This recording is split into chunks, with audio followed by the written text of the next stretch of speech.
Bien, bonjour tout le monde. Donc Philippe Fuchs, je travaille dans la réalité virtuelle depuis plus de 25 ans.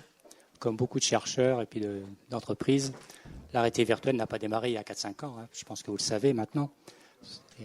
Mais ça fait déjà depuis longtemps que les entreprises ont travaillé. Mais c'était surtout des applications professionnelles. L'industrie, évidemment, l'architecture, la santé, la formation, marketing. Donc ça existe depuis longtemps, même s'il n'y avait pas les casques low cost. Il y avait des casques des fois un peu compliqués, mais même à 1 million de francs le casque, mais pour PSA, ce n'était pas un problème d'argent. C'est donc la réalité virtuelle a déjà été exploitée et donc ça a permis aussi d'avoir pas mal de recul auprès des chercheurs en France comme dans le monde. Il y a une grande communauté de gens qui ont développé la réalité virtuelle depuis très longtemps. Alors on ne va pas parler des applications professionnelles, c'est juste un exemple ici, la conception dans les voitures, vous imaginez bien sûr l'intérêt. Comme on est au SATIS, on va parler plutôt des usages grand public. Je fais juste un petit rappel sur les termes, parce que je pense qu'on en a entendu parler ce matin, puis d'autres endroits. L'objectif un peu, c'est de poser les problèmes de fond, bien comprendre, surtout que des fois les termes sont utilisés de différentes façons. Quand les gens me disent immersion totale, ça ne veut pas forcément dire grand-chose, il faut bien comprendre qu'est-ce qu'on amène de nouveau et qu'est-ce que ça implique pour l'être humain. Voilà. Donc les vidéos 360 degrés, vous savez ce que c'est, les vidéos 360 degrés évidemment. C'est nouveau ça, parce qu'on n'avait pas ça, bien sûr, il y a quelques années. Toute la réalité virtuelle s'est développée avec des images de synthèse, pour l'instant. Mais dans ce cadre, l'usager reste un spectateur. Alors pour nous, l'historique de la réalité virtuelle, on agit. Donc la vidéo 360 degrés, pour nous, ce n'est pas la réalité virtuelle. Mais bon, ça utilise les mêmes technologies. On va préciser un peu. On immerge quelqu'un dans un environnement artificiel, issu d'images de caméra. Mais il n'y a pas d'action. Mais bon. On va déplacer tout ça. Bon, bien sûr, tous les jeux vidéo sont évidemment friands de ça. Mais il faut comprendre aussi l'intérêt de faire des jeux vidéo, autres que le jeu vidéo classique. Qu'est-ce que ça implique? Qu'est-ce qu'est l'intérêt d'immerger le corps d'une personne?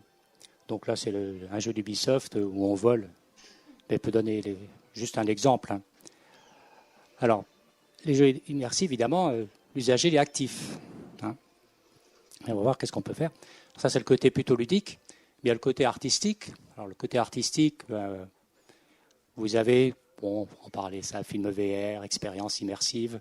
Là, les termes aussi ne sont pas toujours bien définis, précis. Ça dépend des communautés. Vous avez ici, quelque chose qui a été assez connu, réputé. Où il s'agit de mettre des personnes dans la peau d'un immigré. Bon, je ne vais pas les présenter dans le détail, mais l'intérêt ici, bien sûr, c'est de faire une œuvre artistique et de créer des émotions pour l'utilisateur. Par contre, ce que les gens connaissent moins un peu, c'est tous les artistes qui viennent des arts numériques interactifs, des arts numériques, l'image de synthèse. En France, par exemple, à Paris 8, il y a tout un courant qui s'est développé des années 85. Donc, le côté artistique, il y a aussi tous des artistes qui ne font pas un film, qui ne font pas un scénario, qui n'ont pas une histoire à raconter, mais c'est plutôt une contemplation d'une œuvre artistique. Alors, je vous en présente une aussi, qui est faite par Julie Guess, où la personne, bien sûr, ici, va être immergée, on ne va pas expliquer dans le détail, mais elle se trouve dans un monde artificiel, une topologie très particulière, et elle interagit avec des lumières, avec un monde un peu surréaliste. Donc il faut bien comprendre qu'il y a plusieurs approches, il y a plusieurs façons de voir le côté artistique des œuvres. Et ça, on entend moins parler, même s'il y a beaucoup d'artistes. Les premiers artistes faisaient des présentations dans les années 90, Catherine Icam, Edmond Couchot, etc. Je pourrais donner les références pour ceux qui sont intéressés. Donc le côté artistique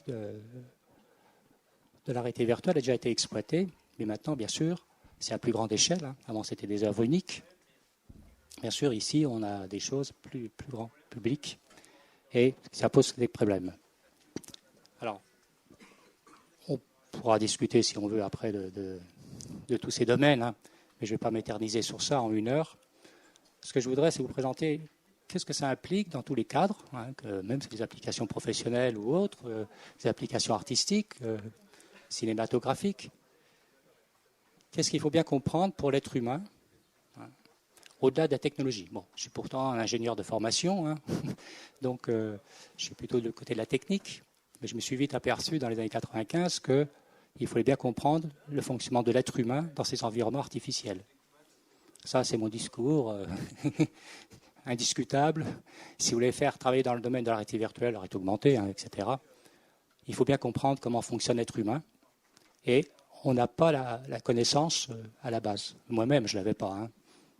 Donc, j'ai beaucoup travaillé avec les gens des sciences cognitives et des neurosciences qui ont évidemment abordé la question de la réalité virtuelle.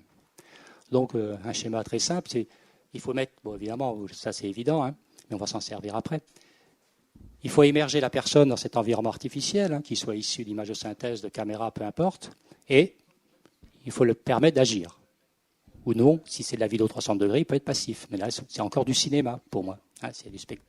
On a les spectateurs, on a en vidéo 360 degrés et on est encore au cinéma. Par contre, si il agit, c'est un nouvel art qui arrive. Alors voilà. Alors oui, ça date un peu longtemps qu'on avait bien vu. En fait, il faut faire une activité qu'on dit physique dans ces environnements, c'est une activité sensorimotrice. Donc on va reprendre un petit rappel, juste un petit schéma, mais bien comprendre ce qui se passe et les problèmes que ça induit, et les avantages aussi, bien sûr, mais les complexités de mettre un être dans un environnement artificiel. Surtout si vous voulez faire quelque chose d'un peu original que le b.a.-ba. Alors, au début et souvent, mais ça c'est plutôt les gens qui font de la formation ou dans l'industrie, ils ont à tout prix l'objectif de faire une copie de la réalité. Et ce n'est pas forcément un objectif. Donc même pour de la formation, il faut bien comprendre qu'on peut faire des représentations symboliques qui sont intéressantes. Et ça, il faut chasser un peu l'idée de dire à tout prix, il faut que je fasse le plus réaliste possible. Non, en fait, ça dépend des applications, qu'elles soient professionnelles ou grand public. Donc, c'est pas forcément la réalité virtuelle, c'est pas forcément faire une copie du réel. Et ça intéresse bien sûr les artistes. Donc, il y a deux termes, bien sûr, c'est l'immersion, l'interaction, ou l'action, enfin, si on peut dire. Il faut bien voir que cette problématique, ça dépend évidemment des dispositifs technologiques. Alors, je vais passer rapidement les matériels, vous le connaissez, juste pour dire quelques petits points qui ne sont pas toujours très clairs ou des contre-vérités qui circulent un peu. Les dispositifs techniques, mais ça ne dépend pas que de ça, ça dépend du comportement humain, ce que je viens de dire, aussi bien au niveau sensorimoteur qu'au niveau cognitif. Comment ça se passe dans ces deux questions-là. Une notion qui est importante au niveau de l'être humain, c'est qu'on fonctionne en fonction des boucles. Quand vous agissez dans le monde réel, vous agissez, mais évidemment vos sens, bien sûr, récupèrent les informations et tout ça, c'est des boucles. Et quand vous mettez un être humain dans un environnement artificiel, évidemment, il y a toujours ce comportement, perception, décision, action. Mais ça, je ne rentre pas dans les détails. Alors, mon analyse que partagent d'autres, c'est qu'on va découper un peu, malgré que l'être humain, évidemment, c'est un tout. On va faire l'approche sensorimoteur, après avoir l'approche cognitive, et après l'approche fonctionnelle, évidemment, ce qui vous intéresse, et après l'approche émotionnelle. Alors bien sûr, vous allez me dire, c'est un peu saucissonné, c'est un peu schématisé, mais ça permet de mettre les points sur les i, comme on dit. Bien sûr, c'est un peu plus complexe que ça en a l'air. Alors, un petit rappel aux connaissances pour certains. On a toujours le discours les 5 sens. En fait, on n'a pas 5 sens. Si vous n'avez que 5 sens, vous n'auriez pas pu venir jusqu'ici. Donc, il y a les sens extéroceptifs. On va voir ce qu'on peut en faire. Et il y a les sens proprioceptifs, c'est-à-dire la compréhension de son corps, sa position de son corps et le déplacement de son corps dans un environnement artificiel. Alors, je simplifie, en fait, on pourrait dire proprioception et kinesthésie. Bon, pour une question de vocabulaire, je parle de proprioception. Donc, proprioception, c'est le corps immergé, comment ça intervient sur ces récepteurs. Et là, vous avez un schéma qui est important à mes yeux. Vous pouvez prendre les slides seront téléchargeables après. Enfin, vous me les demanderez, mais normalement, je pense qu'ils vont les mettre sur le site ou vous me le demanderez. Donc, évidemment, les sens extéroception. Alors, vous avez vu que je n'ai pas mis l'odorat et le goût, puisque évidemment, c'est des phénomènes chimiques. On en parlera un petit peu après, c'est évidemment particulier. Par contre, il faut bien comprendre le système vestibulaire dans nos oreilles internes qui permet de détecter les accélérations, les inclinaisons de la tête. Et la proprioception musculaire articulaire qui permet de comprendre les efforts qu'on reçoit sur les muscles, évidemment la position des membres de son corps. Je dis ça en simplifié. Alors, il y a un siècle, à peu près d'un siècle, au niveau historique, on séparait les deux totalement. Et en fait, c'est imbriqué. Et c'est ça la complexité. Mais l'avantage aussi, on verra. C'est évidemment la vision, le système visuel ne sert pas qu'à voir. Le système visuel sert à vous positionner dans l'espace. Quand vous vous déplacez dans l'espace, les flux optiques en vision périphérique permettent de détecter le déplacement. C'est ce qu'on va utiliser en réalité virtuelle. De même, l'audition 3D, l'audition spatiale, permet de se positionner dans l'espace. Et donc, ce n'est pas seulement qu'une source d'information auditive. Donc, sans rentrer trop dans les détails, il faut voir que ce n'est pas aussi simple que ça en a l'air. Et on ne peut pas dire, je vais mettre une interface technologique en face de tel sens. Même si on pense pour la vision. Bien sûr, la vision, on va mettre un écran, un casque, etc. Mais il faut bien comprendre que la vision sert aussi à se positionner dans l'espace, qu'il soit réel ou qu'il soit artificiel. Alors, et une chose qui est aussi importante à comprendre, c'est que c'est la vision qui est prépondérante. Et c'est ce qu'on utilise, bien sûr, dans la réalité virtuelle. Donc, c'est le sens prioritaire, primordial, et les autres s'ajoutent à ce sens. Le cerveau, il doit rendre cohérent tous les stimuli sensoriels qu'il reçoit.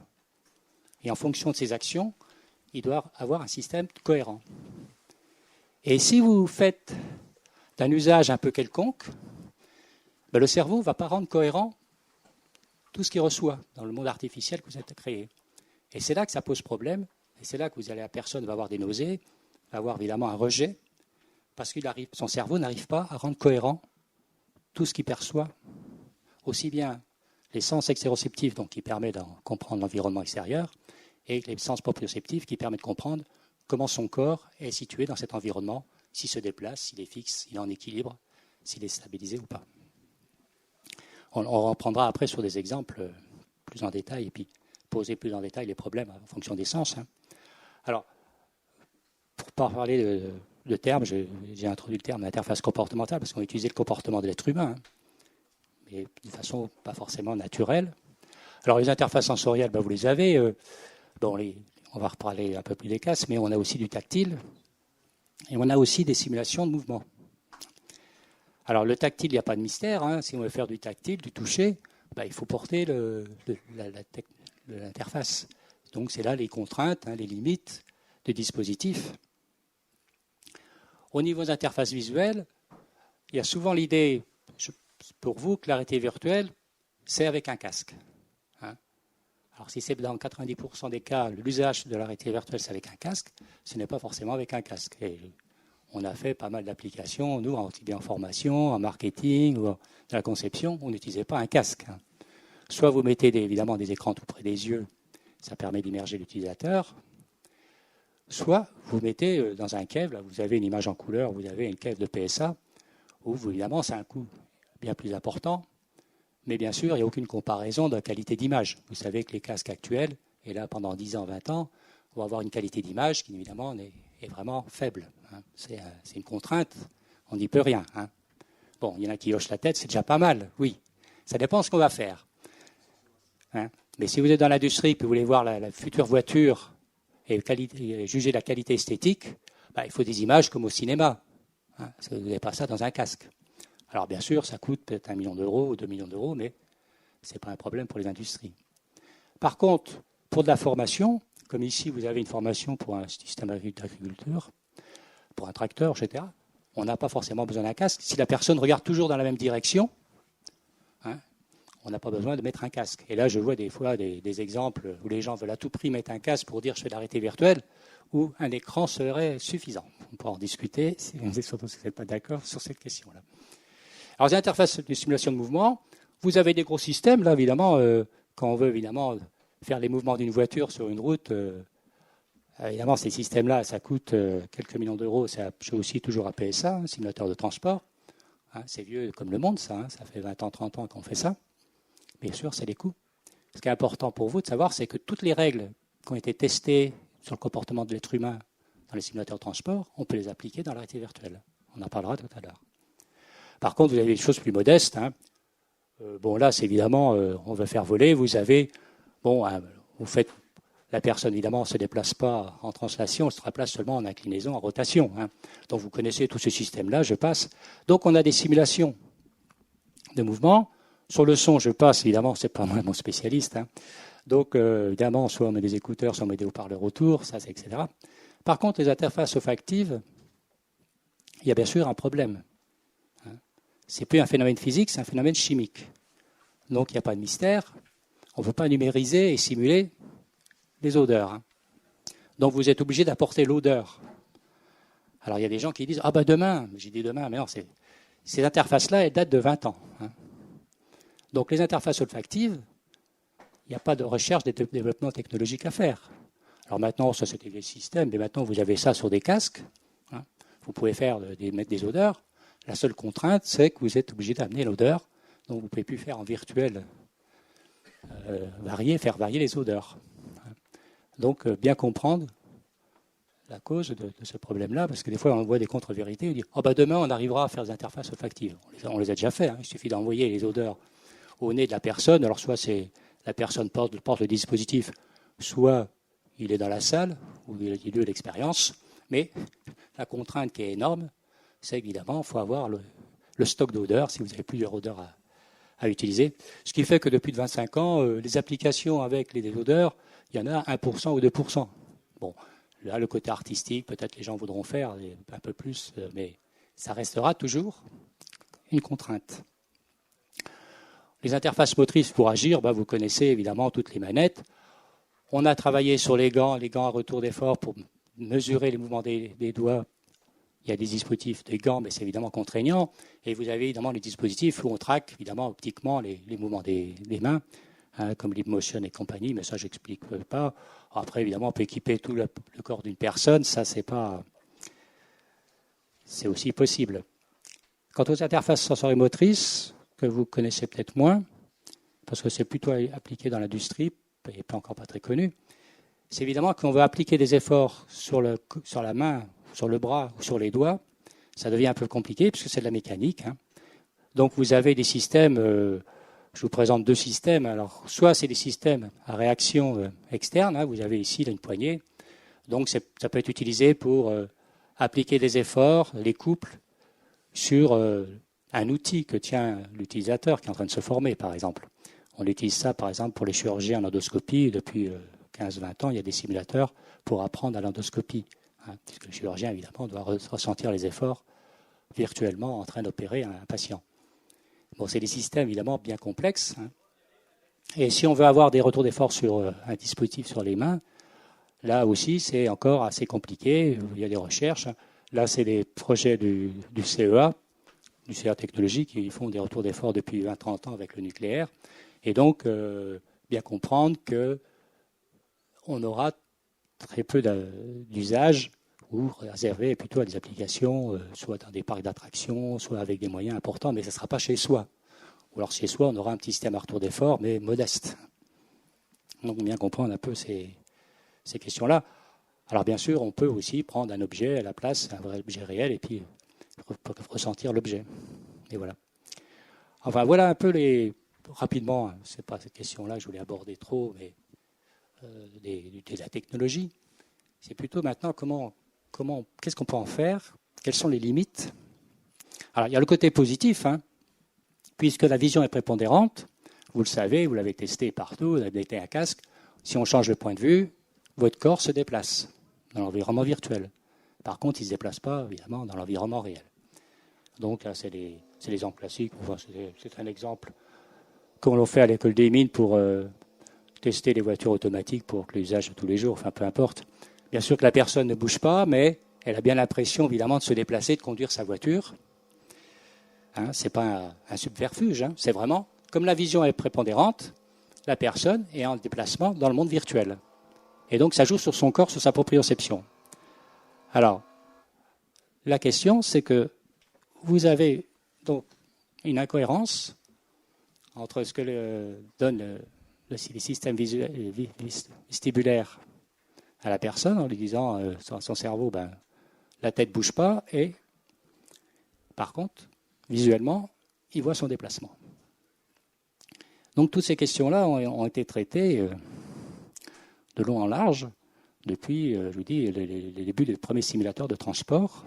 Et donc, il faut connaître les règles. Hein. Alors, on ne va pas toutes les règles les donner directement, mais enfin, on va donner les principales règles pour, évidemment, que le système nerveux central, c'est-à-dire le cerveau, la moelle épinière, etc., puisse comprendre ce qui se passe et gérer ça correctement en disant que l'objectif, c'est que le cerveau doit rendre cohérent ce que vous avez proposé à l'être humain. Et si c'est bien fait, alors on verra après dans le détail, si c'est bien fait, ça doit être transparent pour l'usager. Ça doit être inconscient.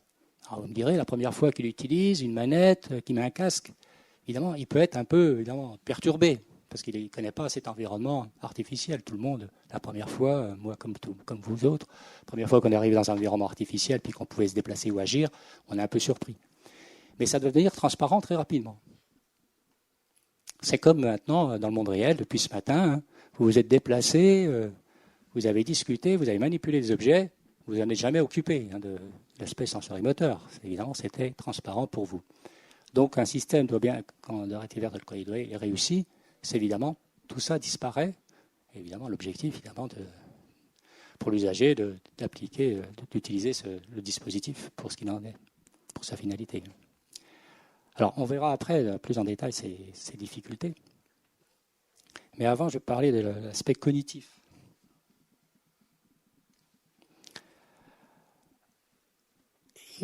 Une chose, il faut faire attention entre la sensation, donc les sens qu'on reçoit. Donc, on reçoit énormément d'informations. Le cerveau reçoit des millions d'informations constamment, mais il a une conscience, il a la perception que d'une seule chose en même temps. Alors, je ne rentre pas dans les détails là. La question, c'est quel est le processus cognitif qu'il faut mettre en œuvre. Je ne voudrais pas trop aborder ça trop en long et large, de toute façon je ne suis pas un cogniticien, mais juste prendre conscience qu'il y a deux grandes classes de processus cognitifs. Soit on essaye de faire ce qu'on appelle au niveau cognition un schème sensorimoteur, c'est-à-dire c'est la notion de Piaget, c'est-à-dire c'est un automatisme que vous avez appris depuis votre enfance. Vous avez appris à marcher, vous avez appris à manipuler. Rappelez-vous quand vous mettiez des cubes l'un sur l'autre, c'était un peu difficile au début. Donc, soit on essaye en réalité virtuelle d'utiliser un schème naturel, soit pour des raisons de finalité de l'application, soit parce qu'il y a des problèmes technologiques, soit vous utilisez une métaphore. Bon, c'est ce qu'on fait, évidemment, facilement. Je donne des exemples. Mais... Donc, ces questions-là, souvent, faut se les poser, suivant ce que vous cherchez à faire. Mais ce n'est pas forcément, ce que je vous ai dit tout au début, il ne s'agit pas forcément de faire une copie de ce que vous faites dans le monde réel. Parce que l'application n'est pas forcément de faire la réalité à tout prix. Donc c'est évidemment une réflexion qui doit être apportée. Alors là, c'est juste des exemples que vous connaissez, c'est juste pour préciser mon point de vue. On peut très bien, évidemment, mettre un casque et puis manipuler avec ses doigts. Bien sûr, il faut traquer les doigts. Mais on peut très bien prendre des manettes, vous avez connaissance des manettes, et avec les manettes, vous manipulez les objets. Finalement, vous le faites différemment que dans le monde réel.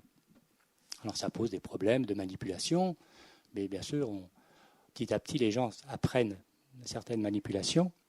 Et de même, on peut très bien se déplacer devant un écran. Dans le jeu vidéo classique, dans un jeu vidéo classique, devant un écran, on voit à 360 degrés. Oui, il n'y a pas besoin d'un casque pour voir à 360 degrés. Par contre, vous ne le faites pas naturellement, vous ne faites pas tourner la tête. Vous le faites avec vos manettes. Et bien sûr que les gens spécialisés de jeux vidéo, ils manipulent tellement leurs manettes que ça devient un schème d'usage. Ce n'est pas un schème naturel de l'enfance, mais c'est un schème d'usage qui a été maîtrisé. Donc, il faut y avoir un peu ces difficultés. De même, quand on veut se déplacer, on peut évidemment marcher, mais mettre un tapis roulant pour faire marcher la personne, ça devient un peu compliqué. Donc on peut faire de différentes façons, et vous connaissez les systèmes de téléportation qui ont plusieurs avantages, on en parlera après, mais qui permettent de simplifier le dispositif. Bien sûr, c'est à vous de réfléchir, est-ce que c'est utile, est-ce que c'est intéressant de faire la téléportation? Je prends un exemple, c'était le CEA qui faisait une application pour les pompiers, et puis il faisait leur téléportation, il disait ben non, on peut pas, parce qu'on ne se rend pas compte des distances à parcourir. Hein. Donc, ça dépend de l'application. Dans certains cas, on peut dire je fais de la téléportation, vous visitez un bâtiment, vous n'avez pas besoin de vous déplacer. Sauf si vous êtes en train de faire une opération d'évacuation du bâtiment, ben, il faudra peut-être que les gens fassent avec les déplacements plus naturels, en continu. Donc, c'est toutes des questions qu'il faut se poser. À chaque fois que vous faites une application, est-ce que j'utilise un schème sensorimoteur qui se rapproche du schème naturel, ou est-ce que je peux le faire de façon très symbolique? Et vous connaissez les exemples. Donc, c'est ces questions-là. Et après, bon, je ne rentre pas dans les détails parce que ça serait trop long. Après, évidemment, il faut donner de l'assistance. On peut assister en fonction du comportement de l'usager. On peut l'aider, évidemment, à accomplir des usages. Mais on n'en parlera pas parce que je n'ai pas trop de temps. En fait, si on réfléchit au niveau fonctionnel, une version fonctionnelle, on ne fait que 4 choses. Enfin, il y a 4 catégories. Soit une observation, mais là c'est l'immersion, on est passif. Mais on peut se déplacer, on peut manipuler, puis on peut communiquer avec autrui, avec des avatars et d'autres personnages. Donc il y a 4 catégories. Et dans mon dernier livre, puis dans d'autres livres qui étaient faits avant, tout ça, tous les cas, toutes les solutions anciennes et actuelles sont répertoriées. Il faut bien les connaître et connaître ces questions-là.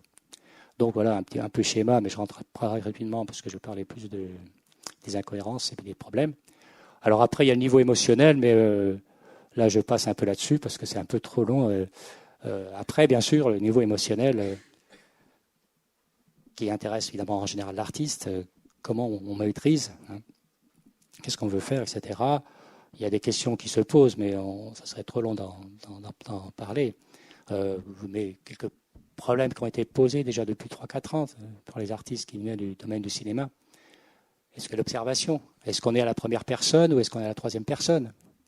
Puisque vous êtes en réalité virtuelle, vous pouvez faire tout ce que vous voulez. Donc, il y a certains qui disaient, ben oui, mais je vais faire en étant au point de vue de la personne principale ou je fais le point de vue. Donc, c'est des questions qui sont intéressantes à débattre et il n'y a pas une solution. Il y a des possibilités que donne la réalité virtuelle.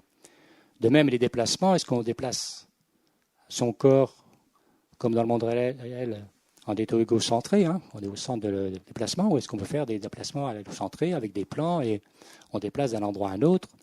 On n'a pas forcément besoin d'une continuité topologique dans les déplacements. Donc, c'est toutes des questions qui se posent, mais on va aborder ces questions-là.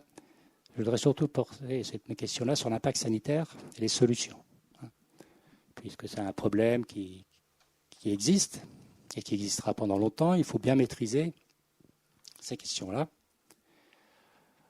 Donc, si on reprend la question de fond, sur un petit schéma,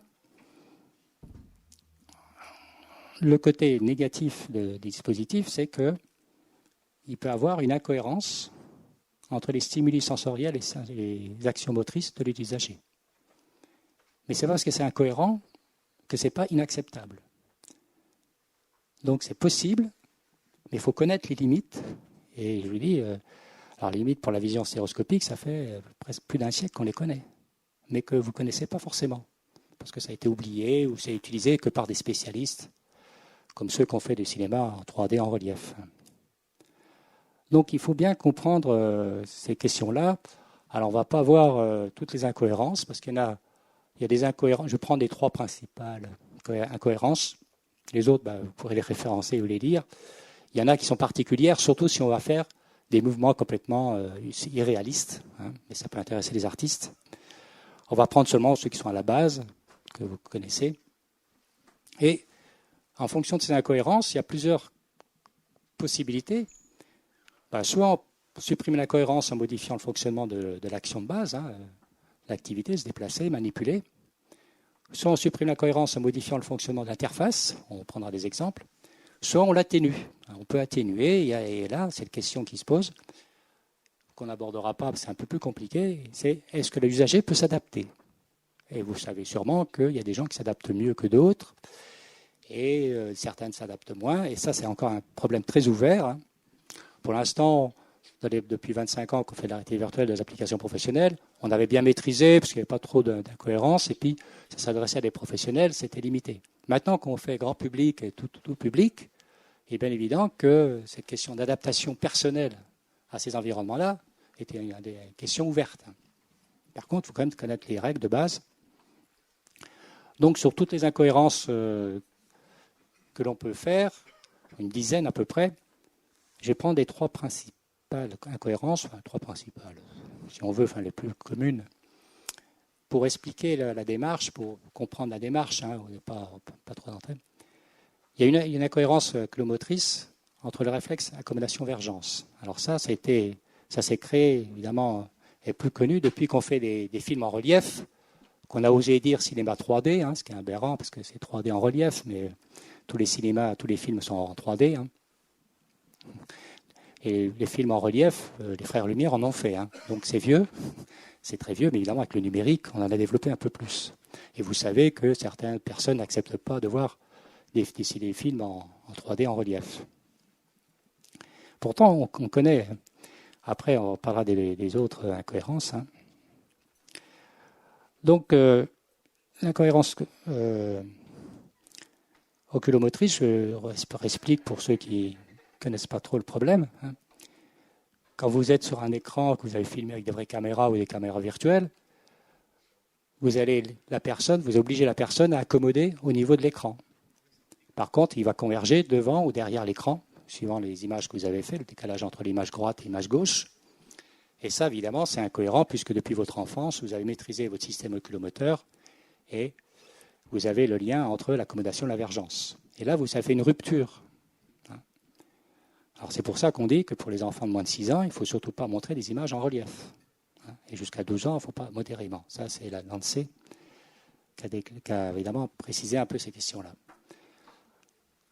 Quand le cerveau a deux images légèrement décalées, on peut les fusionner. Mais les limites sont connues par les spécialistes. Maintenant, ce qu'on voit quand c'était du cinéma, les gens qui faisaient du cinéma en relief s'adressaient à un stéréographe, et puis qui maîtrisaient bien et donnaient les limites au réalisateur. Maintenant, quand vous dites que tout le monde peut utiliser les casques, d'office, les casques, on met la vision stéréoscopique. C'est-à-dire l'image droite et l'image gauche sont légèrement différentes. Et ça peut être contraignant pour des utilisateurs. De même que les gens qui vont au cinéma, il y a quelques pourcents, 3, 4, 5% de la population qui n'apprécient pas ces images-là. Donc, ce que je dis, moi, que je réclame à tout prix, c'est que toutes les applications de réalité virtuelle ou FR, il faut pouvoir faire l'option monoscopique. C'est-à-dire la même image pour l'œil droit et l'œil gauche. Je ne sais pas si vous allez être convaincus, tout ça, mais... Alors, si vous regardez, évidemment, les constructeurs, ils n'ont pas entendu mon discours. Si vous utilisez ici l'Oculus, je ne sais plus quel numéro, l'écran virtuel, il se trouve à 1,3 m et ils vous disent, vous mettez les objets virtuels entre 75 cm et 3,50 m pour que les deux images, droite et gauche, soient différentes. Alors, la valeur moyenne connue, c'est 1,5 degré de disparité rétinienne. Alors, je ne vais pas expliquer dans le détail ce que ça veut dire, parce que ce sera un peu trop long, mais c'est bien le décalage entre les deux images. Le cerveau, en général, accepte de fusionner les deux images, droite et gauche, si elles sont légèrement différentes, et on parle en degrés de disparité rétinienne. Je ne rentre pas dans le détail comment ça se passe au niveau du cerveau et sur la perception. Donc ça, il faut bien le comprendre, et bien comprendre que la perception 3D n'oblige pas d'avoir la vision stéréoscopique. Vous avez énormément d'indices qu'on a utilisés dans le cinéma classique 3D, avec la même image, les indices de profondeur, d'interpolation, de taille, etc., de texture. Tout ça, c'est connu. Ce schéma-là est présenté depuis 50 ans. C'est bien connu. Par contre, la vision binoculaire amène une perception de distance plus intéressante, à courte distance. Donc, vous l'utilisez ou vous ne l'utilisez pas, mais s'il y a des personnes qui ont du mal à utiliser la vision stéréoscopique, il faut évidemment la supprimer. Et l'accommodation donne aussi ça. Bon. L'autre incohérence qui était liée au réflexe vestibulo-oculaire, c'est évidemment quand je tourne la tête, mon système vestibulaire détecte les mouvements de la tête et la vision que j'ai de l'environnement est en correspondance. Au moins, on s'est habitué à une certaine correspondance dans le monde réel. Alors ça, c'était une question qui a été traitée depuis longtemps, mais on avait du mal encore, dernièrement, à faire que le dispositif fonctionne sans trop rendre les gens malades. Dans votre cerveau, à l'arrière, dans le bulbe rachidien, vous avez la détection. Donc c'est un réflexe, bien sûr, quand vous tournez la tête ou quand vous regardez, si je regarde un point fixe et je tourne la tête, évidemment je tourne la tête, si je regarde toujours mon doigt, les yeux tournent dans l'autre sens. Bon, tout ça c'est inconscient, mais il faut savoir que la boucle dans votre cerveau se fait en 20 millisecondes, l'ordre de grandeur. Donc on a eu du mal, sauf avec des gros moyens, mais de rendre les casques avec un temps de latence, on appelle ça temps de latence ou le temps de réponse, à 20 millisecondes. Maintenant, on y arrive, pour la plupart des casques, on arrive à avoir un décalage maximum qui soit que de 20 millisecondes entre le mouvement de la tête de l'utilisateur et la résolution de bon point de vue. Alors bien sûr, c'était plus difficile bien sûr de faire puisqu'il fallait passer par un ordinateur, par un capteur et puis restituer. Bon, il y a encore 20 ans, on appelait ça l'effet chewing-gum parce qu'on bougeait la tête et puis ça réagissait après coup. Donc là, ce problème est assez en général résolu. Il faut quand même faire attention que si vous allez faire ça à distance, en téléportation, enfin plusieurs personnes à différents endroits, il se peut évidemment qu'à ce moment-là, il y a un temps de latence dû au réseau, etc., à la communication. Donc là aussi, en discutant avec les dernières entreprises, ils arrivent à maîtriser, même avec différents dispositifs répartis dans le monde, d'avoir un temps de latence qui soit relativement limite.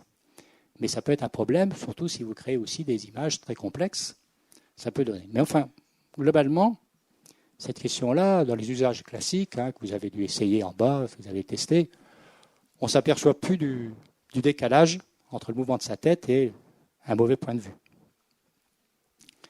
On va faire attention à ça. Et l'autre, alors par contre, incohérence visuo-vestibulaire, il existera toujours, ce n'est pas la technologie qui va le résoudre. Il faut bien voir, bien sûr, que vous avez... quand la personne ici est en train de bouger sa tête, est en train de voler et se déplacer,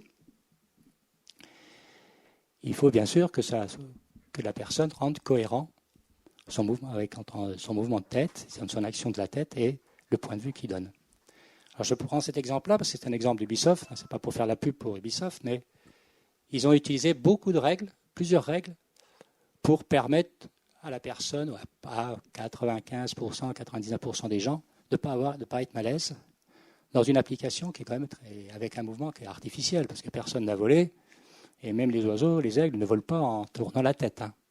Donc c'est très artificiel, mais ça fonctionne pour presque tout le monde. Je ne sais pas si vous avez testé ce dispositif-là, il est sur Paris, là, à MK2VR, ou ailleurs sûrement.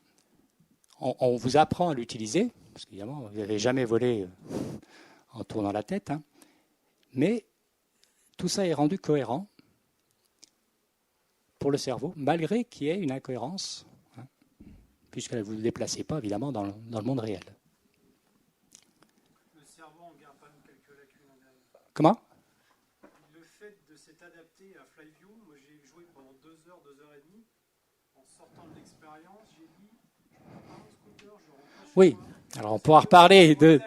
Je me suis donné 1 heure de pause après 2 heures d'expérience. Voilà. Tellement c'est pas cohérent pour le cerveau. Oui, bien sûr, on est dans une incohérence, donc on peut s'adapter à l'incohérence, mais après, quand vous ressortez dans le monde réel, vous revenez dans le monde réel, vous pouvez avoir l'inverse. C'est la même chose que le mal de mer.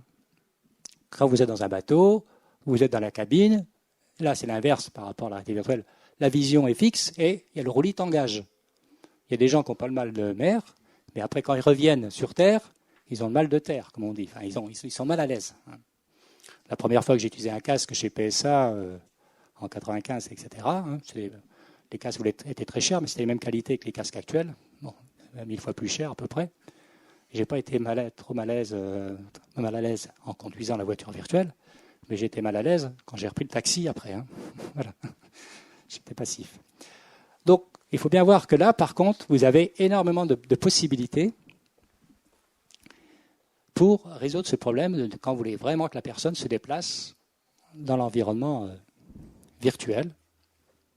sans qu'elle ait évidemment des nausées. Et là, c'est souvent dans ce cadre-là qu'il y a beaucoup de gens qui refusent la réalité virtuelle. Hein. La vision stéréoscopique, on peut facilement la supprimer, et puis ça ne touche pas trop de personnes. La deuxième incohérence, on la maîtrise techniquement. Par contre, là, donc, il y a plusieurs sollicitations. Donc, on peut limiter accélération. Alors, on peut faire des trajectoires douces. Hein. Tout ça, c'est connu. Et on peut aussi faire des traitements en vision périphérique. Alors, je vais voir, je vais présenter juste après dans le détail. Hein. Pour atténuer les accélérations, il faut faire des rayons de courbure très grands dans vos trajectoires. Hein. Et il faut éviter évidemment les secousses. Parce que ce qui est gênant, c'est les accélérations brutales. Et les dérivés des accélérations, c'est des maths, mais enfin c'est ça, c'est ce qu'on appelle les secousses ou les jerks en anglais. Hein. Donc, sont limités. Alors, je vous ferai référence, je ne vous donnerai pas les valeurs, là, je pense pas, je ne sais pas si je les ai mises. Il y a des valeurs qui sont connues, hein. Donc il ne faut pas limiter à 2 mètres par seconde, etc., au moins 2, pour les accélérations ne sont pas trop importantes. Alors, tout le monde ne réagit pas de la même façon. Et ça dépend aussi de votre application. Si vous voulez vraiment solliciter les personnes, les effrayer ou leur secouer, ben, vous pouvez faire comme dans les manèges fêtes foraines, vous pouvez leur donner des impacts plus importants. Alors, vous pourrez augmenter ces limites. Mais il faut quand même savoir qu'il y a des limites. Et plus vous serez large, plus vous risquez d'avoir de personnes qui refusent. Alors l'idée qu'on a avec tout un groupe de réflexion, là, je vous en parlerai à la fin, le comité éthique, là, c'est de pouvoir petit à petit que les gens aient référencé un certain niveau d'adaptation à ces environnements virtuels. Comme chacun on aurait un niveau, hein, comme quand vous faites du ski, il y en a qui font les pistes noires, il y en a qui font que les pistes bleues. Donc on pourrait avoir 2-3 niveaux, puis dire pour certaines personnes, à ce moment-là, il faut adapter votre application en fonction des capacités de la personne, comme on fait pour le cinéma en relief ou non en relief. Hein. Alors, cette histoire de rayon de courbure, c'est juste une anecdote. Hein. Ça a été traité il y a déjà 1 siècle et demi par l'ingénieur Turbo, c'est ça. C'était évidemment pas l'environnement virtuel, c'est un environnement artificiel, c'était les voies ferrées. Hein. Au début, évidemment, il faisait des lignes droites et des arcs de cercle. Alors, bien sûr, au début de l'arc de cercle, ça secouait les wagons, les marchandises tombaient et les passagers avaient la nausée. Donc on connaît, c'est les cyclotoïdes qu'il faut faire. Hein. Donc il y a des rayons de courbure, c'est-à-dire progressivement, il faut augmenter le rayon de courbure, comme sur une autoroute. Quand vous êtes sur l'autoroute, vous ne tournez pas brusquement votre volant, si vous faites progressivement. Bon, c'est une trajectoire, donc il faut penser à ces trajectoires-là. Bon, par contre, si vous faites un demi-tour rapidement, une épingle à cheveux, vous allez secouer énormément l'utilisateur. Alors à vous de voir les limites et ce que vous voulez en faire. Donc tout ça, c'est connu. Est bien connu. Alors voilà, vous avez les ordres de grandeur, hein, qui ont été étudiés par les spécialistes des simulateurs de transport. Hein. Les accélérations sont d'ordre de 2 mètres par seconde carré hein, pour les mouvements de translation. Évidemment, en rotation, il faut faire attention, ce n'est pas la même chose en translation, hein, si vous faites des accélérations brutales en translation. Mais c'est surtout les rotations qui sont un peu complexes. Hein, il faut faire attention à ce que vous allez faire. Alors, on pourrait dire, c'est simple. En fait, c'est un peu plus compliqué parce que le cerveau, il peut anticiper. C'est-à-dire, si c'est l'utilisateur qui fait sa trajectoire, il accepte plus que si c'est une trajectoire imposée. C'est la même chose quand vous êtes dans une voiture. Si vous conduisez la voiture, vous pourrez peut-être prendre des routes de montagne. Par contre, si vous êtes passager, vous aurez peut-être la nausée. Donc, il y a aussi à bien prendre en compte cet effet-là. Hein. Là, on n'aura pas le temps de développer, on pourra en discuter si on a le temps 5 minutes. Mais il faut bien voir que si la personne est active pour la trajectoire, hein, si il acceptera plus facilement des accélérations et des rotations importantes. Par contre, s'il est passif, ce qu'on a souvent dans les vidéos 360 degrés où on est passif, hein, et là, on peut plus facilement rendre malade la personne. Donc voilà, donc c'est les solutions, on limite l'incohérence, hein, donc on peut tous, a priori tous, s'adapter à des incohérences. Mais certaines personnes, ça sera très très faiblement. Pour d'autres, ça sera bien plus importante. Le spécialiste qui a développé Eaglefly d'Ubisoft m'a dit, moi j'accepte tout parce que j'ai tout vu. Mais bon, c'est des cas extrêmes. Alors, autrement, pour suppression, bien sûr, il y a plusieurs solutions. L'idée, évidemment, que vous connaissez sûrement si on veut rendre cohérent la proprioception, l'immersion de son corps et la vision qu'il en a de l'environnement, c'est que le déplacement dans l'environnement réel soit identique à l'environnement virtuel. Alors ça, c'est bien, mais c'est la limite. Hein. Bon, si c'est un parc d'attractions, vous pouvez faire tout un hall. Et bien sûr que ça a été développé souvent avec les casques sur 25 mètres carrés, 5 mètres sur 5 mètres. On peut se déplacer. Et si vous avez le même déplacement dans l'environnement réel et l'environnement virtuel, il y a à ce moment-là plus d'incohérence. Donc on peut supprimer l'incohérence de cette façon-là, ce qui évidemment est intéressant. L'autre solution, c'est plus de faire de mouvement, de déplacement, c'est-à-dire d'aller de point en point. Donc bien sûr, l'avantage et l'inconvénient, mais pour les incohérences, finalement, l'avantage, c'est que évidemment les personnes seront moins malaises, puisque vous passerez d'un endroit à un autre, et il n'y a plus de mouvement continu. Et puis évidemment, on peut supprimer l'interface, alors ça c'est aussi possible. Bien comprendre qu'il y a plusieurs solutions. Alors, au lieu de mettre un casque, vous pouvez seulement mettre un écran. C'est ce que le jeu vidéo classique. Certains n'ont pas compris pourquoi dans un jeu vidéo classique devant un écran, les gens n'avaient pas de nausée, puis dès qu'ils mettaient un casque, ils avaient la nausée, même avec le même jeu vidéo, enfin les mêmes mouvements. Ce qu'il faut bien comprendre, c'est que l'observateur, quand il regarde l'écran, inconsciemment, il regarde que l'écran, il est en train de faire son jeu, mais la vision périphérique est exploitée, même si c'est une vision qui est floue ou pas nette, et donc ça permet à la personne de ne pas avoir d'incohérence, parce qu'en fait, la personne, dans ces cas-là, j'appelle ça immersion extéroceptive, c'est-à-dire immersion visuelle à distance. On voit la scène, au niveau cognitif, on est immergé totalement, on est dans le jeu, mais le corps n'y est pas. C'est un peu simplifié ce que je dis, mais le corps n'y est pas. Et donc, le corps est fixe dans cet environnement virtuel qu'on observe. Par contre, si vous mettez un casque, il n'y a plus de référence au monde réel, et là, vous avez évidemment une difficulté. Sauf, alors Ubisoft, par exemple, ou d'autres, on a fait des exemples où on remet des références du monde réel. On peut évidemment facilement mettre des références du monde réel. On faisait ça on appelait ça la ligne horizontale pour les pilotes depuis les années 50-60, pour les pilotes de ligne, quand les avions tournent dans tous les sens, pour les pilotes d'acrobatie, on leur met une ligne de l'horizontale pour se repérer et pour se stabiliser. Donc, il y a différentes façons de faire qui est possible. Alors, ce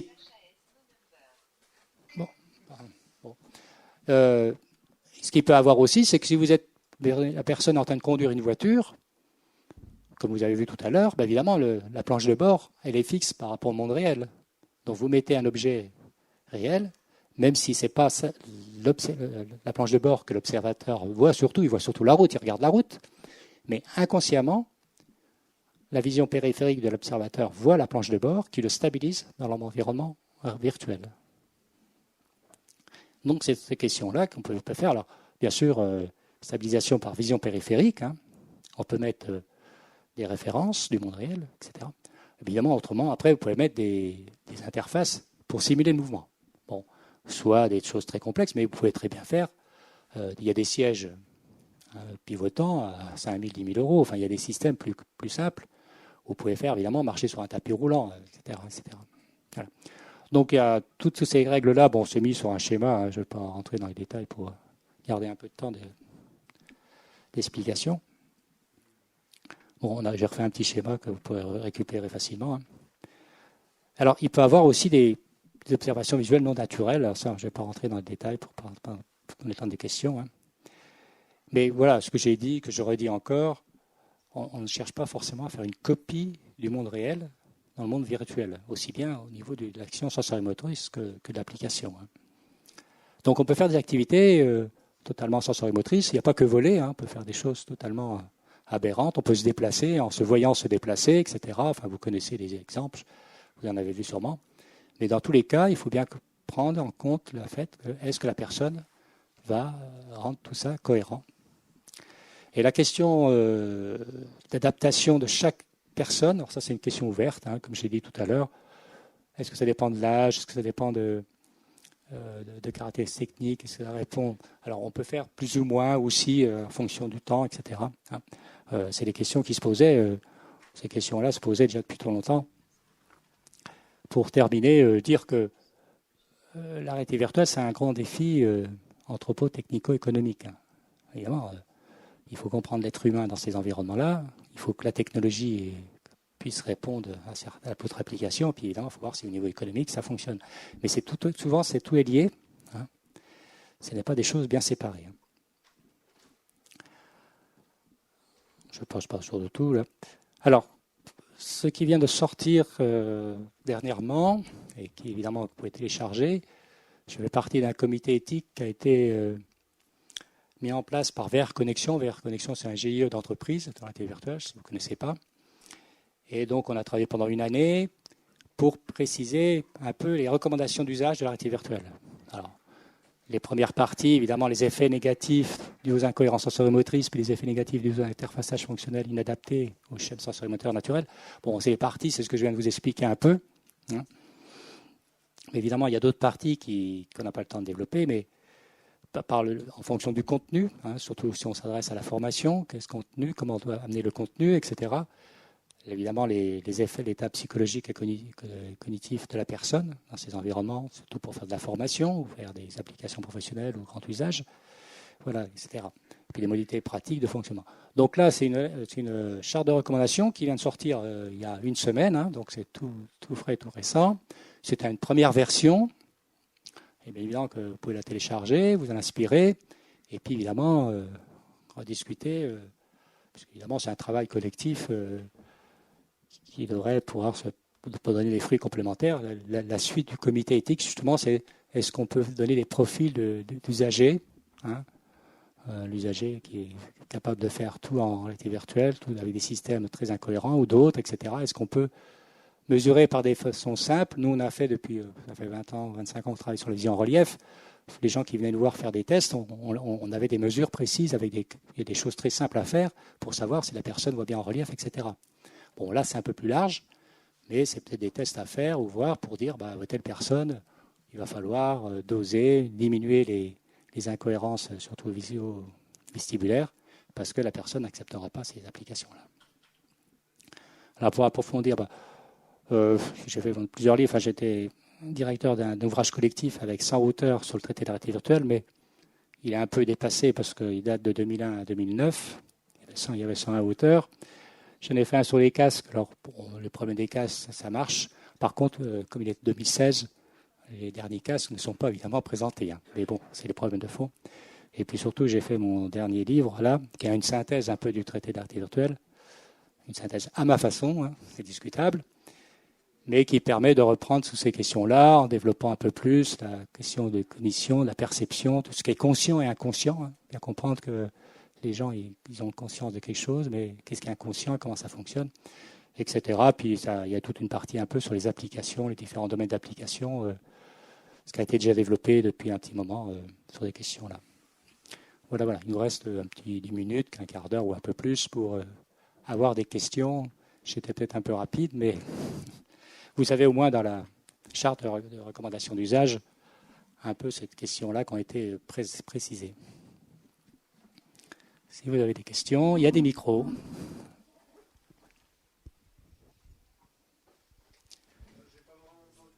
Oui, ça va. Oui. Oui. Vous avez parlé rapidement de l'accoutumance de l'habituation au mouvement en réalité virtuelle. Oui. Est-ce que vous avez peut-être des données là-dessus? On a les caractéristiques moyennes d'accélération, etc., qui sont acceptables en moyenne. Ce que l'on ne sait pas, c'est caractériser en fonction de l'âge, par exemple, en fonction des antécédents. Si les gens ont joué aux jeux vidéo, etc., même si c'est pas du tout, il n'y a pas d'incohérence a priori visio-vestibulaire. Là, je vous ai dit tout à l'heure, c'est un problème ouvert, ça encore. On a du mal. Pour l'instant, la réalité virtuelle s'est développée depuis 25 ans dans des milieux professionnels bien établis, donc on maîtrisait. Là maintenant, on va s'adresser à tout le monde, enfin a priori, tout le monde est possible, est capable, et donc là, on manque de recul. On a, vous verrez, dans les documents, etc., vous avez des valeurs. Donc je crois qu'il faut surtout partir, nous, ce qu'on faisait en vision stéréoscopique, on part des valeurs connues, et après, suivant l'application, suivant les circonstances, on agit en fonction des personnes. Mais ce qu'il faut bien comprendre aussi, c'est que l'incohérence, elle n'est pas forcément lieu tout le temps. C'est comme la vision pour le film en relief, les stéréographes. Ils appellent ça un budget, c'est-à-dire ils mettent du relief, mais ils n'en mettent pas trop. Hein. Il faut en mettre suffisamment, pas trop. Mais on n'a pas, on ne peut pas caractériser pour chaque personne, pour l'instant, ses capacités. Oui, alors c'est ça. Enfin, sauf que là, c'est pas cognitif, c'est l'aspect sensorimoteur. Hein. L'aspect vraiment sensorimoteur de la personne qui à la base est sollicité d'une façon artificielle. Oui. Même ordre de considération, comment ça se passe en termes de relations aux éditeurs dans la validation, je sais peut-être pas votre domaine, des produits qui seront commercialisés, notamment vis-à-vis des plus jeunes. Aujourd'hui, on est maintenant à quelques premières années d'exploitation de mon titre en public, oui. Sony ou sur HTC Vive et autres. Est-ce que une réglementation commence à se mettre en place? Oui, alors c'est une bonne question parce que je suis intervenu auprès de l'ANSES. Vous connaissez l'ANSES, je pense. Quoi? L'ANSES, bon, c'est une agence interministérielle qui dépend de la santé, de l'environnement. Il s'occupe de tous les impacts sanitaires pour l'environnement, la santé, le travail. Hein. Donc, il dépend de plusieurs ministères. Moi, j'ai travaillé avec eux entre 2012 et 2014 sur la vision stéréoscopique, puisque ça allait arriver pour le cinéma. Bon, je les avais dit, ne vous inquiétez pas, ça n'arrivera pas pour la télévision. On savait bien, nous, que les spécialistes, que la télévision en relief 3D, là, comme ils disaient, ça n'allait pas être d'un usage. Mais parce qu'on sait ce que c'est la vision humaine. Hein. Tandis que les gens ne savaient pas, ils ont acheté ça sans savoir que ce n'était pas intéressant.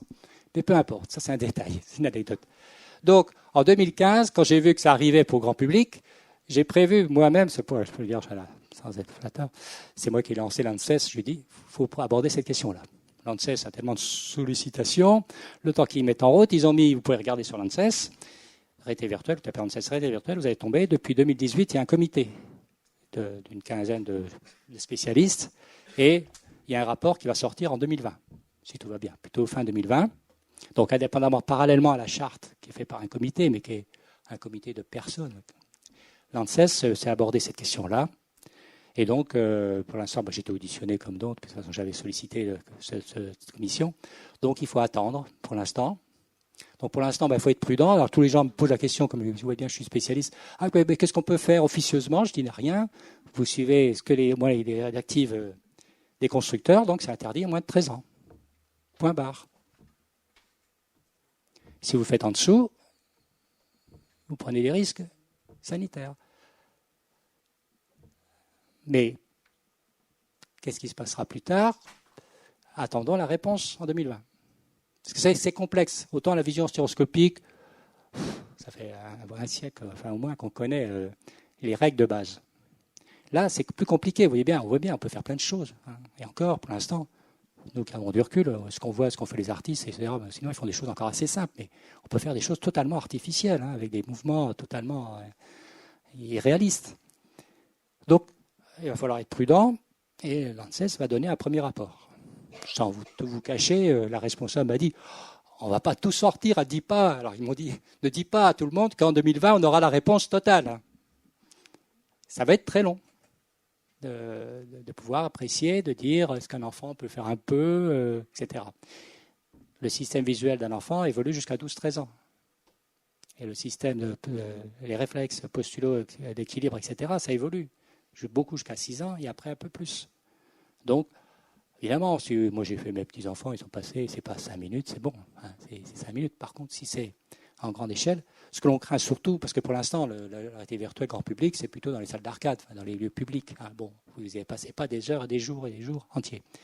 Le risque, mais bon, heureusement ça ne vient pas vite et ça me faudra du temps, c'est quand les gens vont chasser des œufs et qu'ils auront un usage important. Donc là, il faudra être sûrement très prudent. Mais bon, je ne suis pas médecin et ce n'est pas moi l'ANSES. Voilà. Mais donc, c'est une question.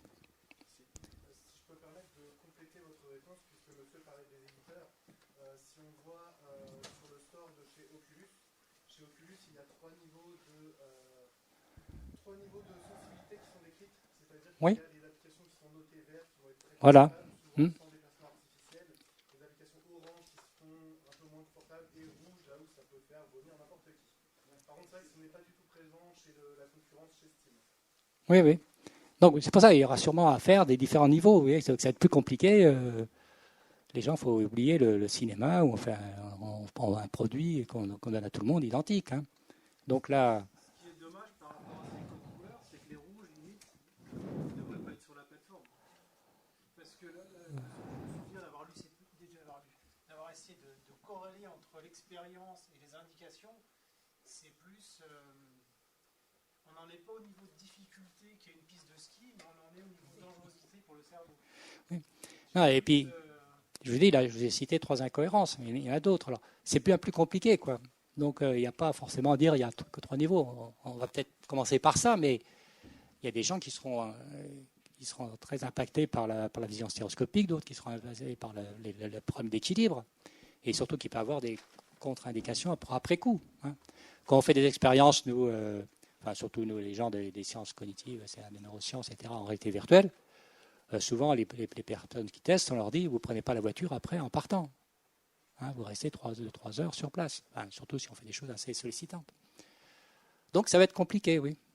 Ça va être compliqué, indépendamment, l'ANSES va s'occuper aussi des questions de sécurité, parce que là, je parle des incohérences sensorimotrices. Il y a un autre problème aussi que craint les spécialistes et les ophtalmologistes. Hein, je discutais avec le directeur scientifique de la Société française d'ophtalmologie, c'est qu'on met sur la tête d'une personne un système optique, ce qu'on n'a jamais fait avant dans l'humanité, sauf les lunettes correctrices. Mais quand vous avez des lunettes, hein, il y a beaucoup de gens qui ont des lunettes, mais vous êtes allé voir l'ophtalmologiste qui a mesuré vos capacités, et après vous êtes allé voir l'opticien qui a réglé pour vous. Tandis que là, on va mettre un système qui est un peu standard. Même s'il y a des réglages, les gens ne l'utilisent pas. Et donc ça, c'est notre problème aussi. Est-ce qu'on va avoir des impacts sur le système oculomoteur, visuel, et surtout pour les enfants. Indépendamment qu'il y a aussi un problème de lumière bleue, mais ça vous connaissez, je pense, sur les écrans. Il y a une longueur d'onde du bleu qu'il faut éviter. Donc il y a plusieurs problèmes d'impact sanitaire. Là, j'ai rappelé seulement les incohérences sensorimotrices, mais mettre un dispositif, un casque, si c'est pour 5-10 minutes, bon, ça va aller, mais si c'est pendant des heures, qu'est-ce qui peut se passer pour un enfant, surtout un enfant, ou une personne qui a des difficultés, qui a des anomalies optiques, qu'est-ce qui va se passer? Bon, je ne sais pas pour... mais il y a des solutions. Il faut être prudent. Hein, voilà. Donc, je vous ai dit, il y a des incohérences, mais il y a plein de solutions. Et les solutions sont connues. Il faut connaître les solutions. Oui. Une petite question pour compléter cette remarque. Vous, ça fait 25 ans que vous faites des expériences en réalité virtuelle. Est-ce que vous avez des symptômes Non, mais moi, on fait passer les cobayes, nous. Non. Bon, souvent, quand j'étais avec les entreprises et les constructeurs automobiles, par exemple, c'est pour concevoir la voiture, ils la testent, donc ils ne bougent pas beaucoup. Mais le relief, j'avais posé la question, ils passaient des centaines et des centaines d'utilisateurs chez eux. Hein. Je leur ai dit, mais il n'y en a pas beaucoup, il n'y en a pas trop qui rouspètent en disant, j'ai mal aux yeux. Nous, on l'avait fait pour Sommer à Libert, un équipementier de planche de bord. Sur les 100 personnes, il y avait 2-3 personnes qui disaient, je ne vois rien. Je dis, circulez, ce n'est pas pour vous. Vous confondez des fois la réalité et la virtualité? Comment? Vous confondez le monde virtuel? Ah, ça c'est une autre question. Est-ce qu'on confond le réel et le virtuel? Alors ça, c'est une question large. Ça vous arrive des fois de vous tromper? Même on a déjà vu des exemples assez amusants, quoi. Quand vous avez des gens qui sont dans un quai, ou même avec un casque, mais sont avec un quai, et puis qu'ils ont une manette, et puis après, on leur dit à la fin, c'est fini, ils posent la manette sur la table virtuelle, quoi. Alors, évidemment, la manette tombe par terre, ils sont ébahis, quoi. On voit plein de choses comme ça. Bon, alors, une chose contre la vérité, les gens qui y croient, on va faire ça, les journalistes aiment bien ça. Alors, quand c'est que vous nous ferez le virtuel aussi identique au réel? Ça ne sera jamais. Donc, c'est jamais, le virtuel sera toujours différent du réel. Mais quand vous êtes pris dans une tâche, vous pouvez très bien faire abstraction et voilà, et vous tromper. Mais après coup, on s'en rend compte. Mais bien sûr, il y a cette question-là. Alors, bien sûr, c'est plus qu'au cinéma, mais même au cinéma, quand vous êtes au cinéma, vous êtes ému et vous êtes effrayé, même. Parce que les gens me disent, on va être immergé, ça va être effrayant. Je dis, mais au cinéma, il y a un film d'horreur, vous êtes effaré. Et pourtant, vous êtes en immersion visuelle à distance. Vous n'êtes pas, le corps n'est pas dans la scène. Mais à ce sujet, je remonte très vite. Oui. Le rapprochement entre l'image d'animation, l'image créée et l'image réelle, c'est-à-dire filmée avec un degré de qualité grandissant, parce que Oui. 4K, HDR, etc., on arrive quand même à des représentations extrêmement fidèle à la réalité. À filmer, mais pas à restituer. Alors, on y vient. Oui. Oui, j'entends. Parce qu'effectivement, aujourd'hui, on peut créer des univers virtuels à partir de caméras 360, tel cas, Oui. etc.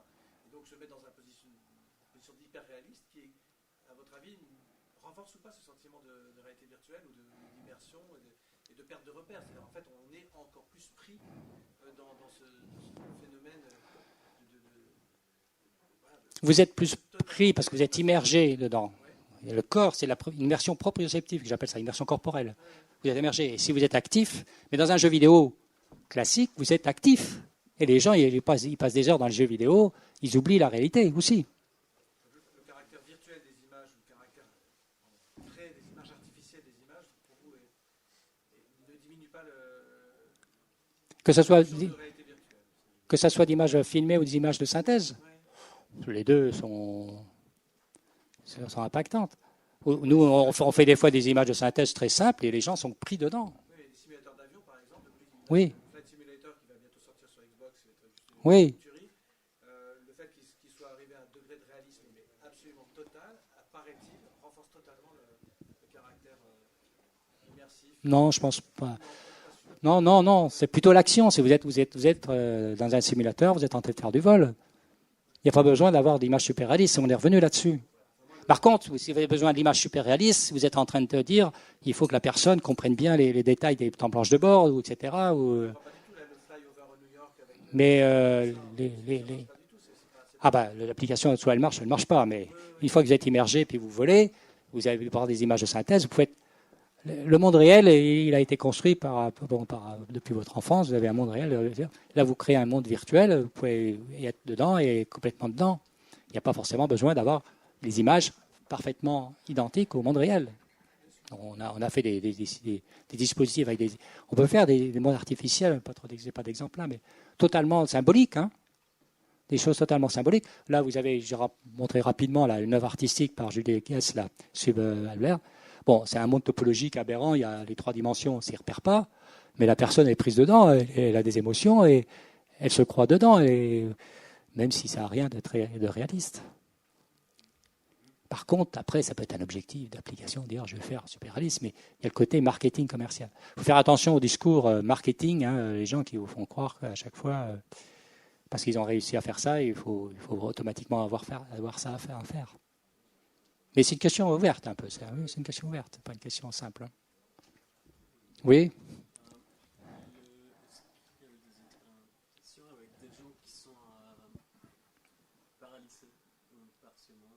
Paralysés, oui. Est-ce qu'ils sont plus sensibles ou moins sensibles aux incohérences?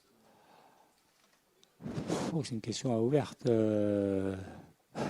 On a beaucoup travaillé avec des handicapés pour ça. Ça dépend des handicaps. Là, je pense que ça dépend des handicaps, etc. Mais là, je ne peux pas répondre comme ça simplement.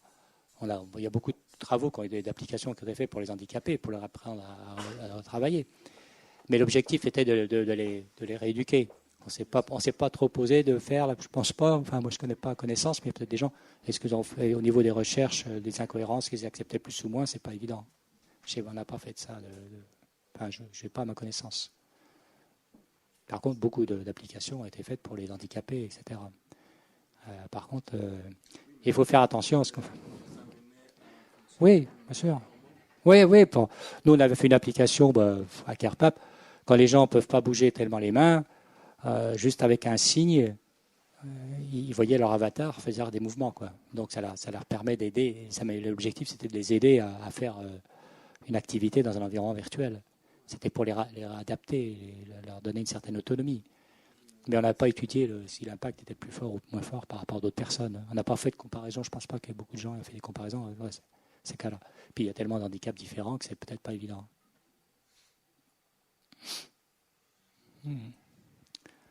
Voilà. On peut s'arrêter là parce qu'on ne pourrait pas se parler des heures et des heures. Donc, si vous voulez en savoir un peu plus, vous avez 380 pages à lire. C'est pas de la pub, mais tout est.